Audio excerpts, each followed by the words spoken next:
economista Otílio Rodrigues, direto de Campinas, São Paulo. Quem consultar na hora de comprar alguma coisa de valor, Otílio Rodrigues, é quem se deve consultar num momento como esse? Como sempre, é importante a gente colocar o contexto geral.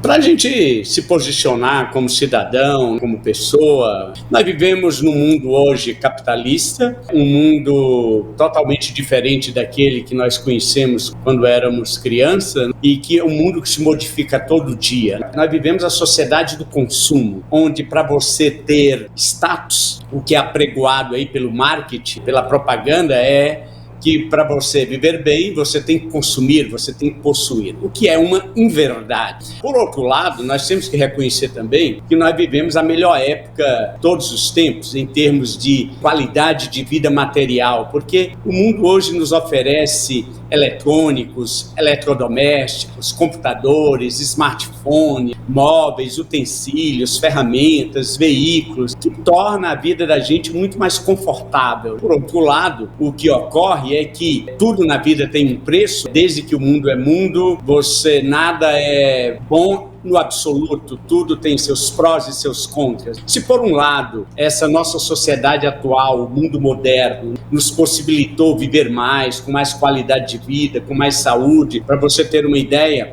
a expectativa de vida média no início do século passado era 40 anos. Hoje, dobrou essa expectativa de vida. Em alguns países, como o Japão, essa expectativa de vida, uma criança quando nasce, a expectativa de vida é 88, 90 anos. Qual é o lado ruim de tudo isso? É o estresse moderno. Muitas vezes a gente entra nessa aceleração da vida, dos acontecimentos, nessa roda viva, e muitas vezes a gente perde de vista o que é importante, o que é fundamental. É crítico que a gente não entre nessa roda viva do consumo. Na hora de consumir, nós precisamos ter critérios. O mundo capitalista, a lógica do capital se fundamenta na obsolescência planejada. Se antes a gente comprava um veículo e ficava com ele anos e anos, um automóvel, hoje os veículos são produzidos e a obsolescência técnica, se muda recursos, se muda o design, mesmo o veículo funcionando bem, mas por conta do design que se torna obsoleto, por conta dos novos recursos que são oferecidos, se cria artificialmente uma necessidade para que a pessoa se sinta mal e queira trocar. Então, é fundamental a gente tomar consciência disso. Nesse mundo que nós vivemos hoje, tem um novo problema também.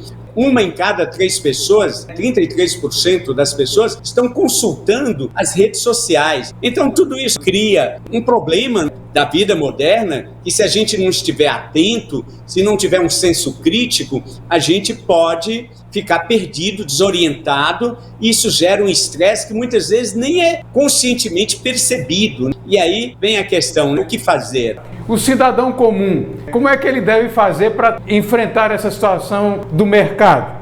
No passado, 49% das pessoas tomavam as decisões de adquisição com base no que elas viam na mídia, televisão, na TV. E todos nós somos de uma geração onde, na nossa infância e adolescência, os meios de comunicação tradicional, a TV e o rádio, exerceram um papel fundamental. Isso mudou. Eu acho que um ponto fundamental é a gente considerar a credibilidade, o histórico, a vida. Não é só porque uma notícia está sendo divulgada nas redes sociais, no WhatsApp, no Instagram, no Facebook, no Telegram, que isso seja uma verdade. Lembrando aquele velho preceito lá daquele general nazista, o Joseph Goebbels, que uma mentira repetida 1000 vezes se torna verdade, e às vezes de tanto propagar, uma mentira se torna verdade. Então o que o cidadão comum tem que fazer é parar um pouco, refletir, e tem coisas muito boas nessa mídia atual. Nós temos alguns sites que são importantes, como por exemplo o site Reclame Aqui,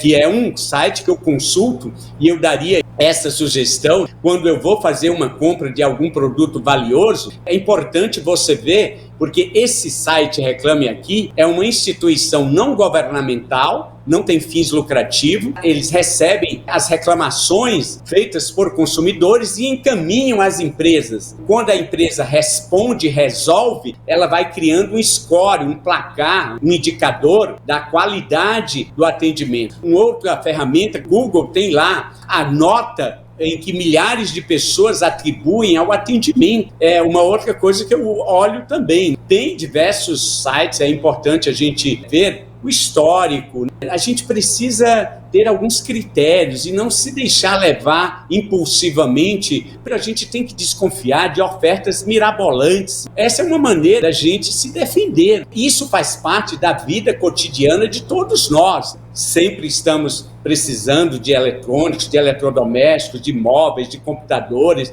e a internet facilitou bastante isso. Eu comentava com o meu irmão mesmo, eu comprei um livro para ele e pedi para entregar, eu comprei num dia e no dia seguinte de manhã ele estava recebendo em Fortaleza, né? Então isso é fantástico, é maravilhoso. Você faz o pedido hoje e no dia seguinte as empresas estão entregando na sua casa. É fundamental que a gente faça uma reflexão crítica, porque hoje uma das características do mundo atual, isso já foi estudado, é o que o grande Barry Schwartz, que é um pesquisador, escreveu um livro sobre o paradoxo da escolha. Questão que muitas vezes é ignorada, a maioria das pessoas desconhecem. Algum tempo atrás, se achava, se pregava que quanto mais opções a gente tiver, melhor. Esse era um dos princípios, inclusive, do liberalismo, um dos valores liberal, uma escola de pensamento que eu tenho uma grande identidade, né? Eu me considero um liberal, eu acho que a liberdade é um valor supremo da humanidade e foi conquistada com muito sangue, muita dificuldade, tem que ser preservada, né? Então muitas pessoas achavam que a liberdade, quanto mais opções a gente tiver, melhor, porque você tinha a liberdade de escolher. Entretanto, uma nova situação foi criada por conta dessa superprodução que você vê hoje no mundo atual, no mundo moderno, que é uma profusão de opções, de alternativa, né? Tem milhões de coisas. Você vai comprar um carro, tem dezenas de marcas, centenas de modelos. Qualquer produto que você for comprar, um eletrônico, um televisor, um computador, um smartphone. Então, o que Barry Schwartz mostrou com o paradoxo da escolha é que esse grande número de opções está deixando as pessoas confusas, desorientadas, isso está prejudicando, porque cria esse conflito que a gente cai naquela situação, ter que fazer a melhor escolha, e você não tem como escolher o melhor diante de tanto, você não tem como avaliar, ponderar, medir para tomar a melhor decisão. Então isso cria um estresse adicional. O que fazer para que o cidadão comum não seja enganado diante de tantas ofertas? Eu não tenho uma fórmula para te dar uma resposta objetiva, mas o que eu procuro colocar para mim mesmo é o seguinte: primeiro é a gente ter uma atitude crítica. Eu utilizo sempre o método Benjamin Franklin. Ele sempre, quando ia tomar uma decisão, ele pegava uma folha de papel em branco, traçava uma reta no meio e colocava os prós de um lado e os contras do outro. É um exercício que eu aprendi há muitos anos atrás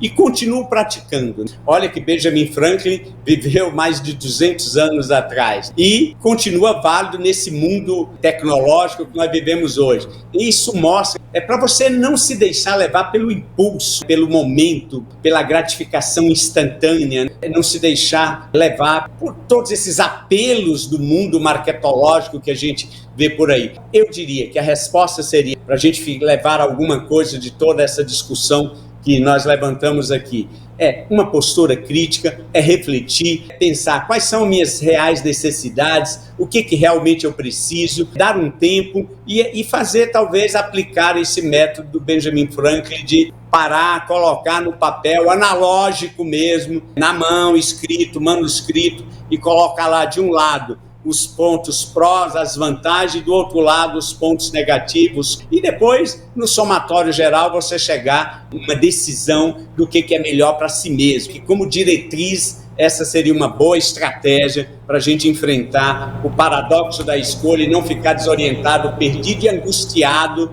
Porque às vezes você toma uma decisão e depois você fica com aquela dor emocional, arrependido, porque poderia ter tomado uma decisão melhor. Ora, a qualidade de uma decisão, ela só pode ser avaliada naquele momento com os dados que você tem. Amanhã vão surgir novos produtos, novas opções, Se você pensar assim, você fica paralisado, paralisia da escolha, e aí você não faz nada na vida. É isso que eu deixaria aí como reflexão para a gente pensar nesse final de semana.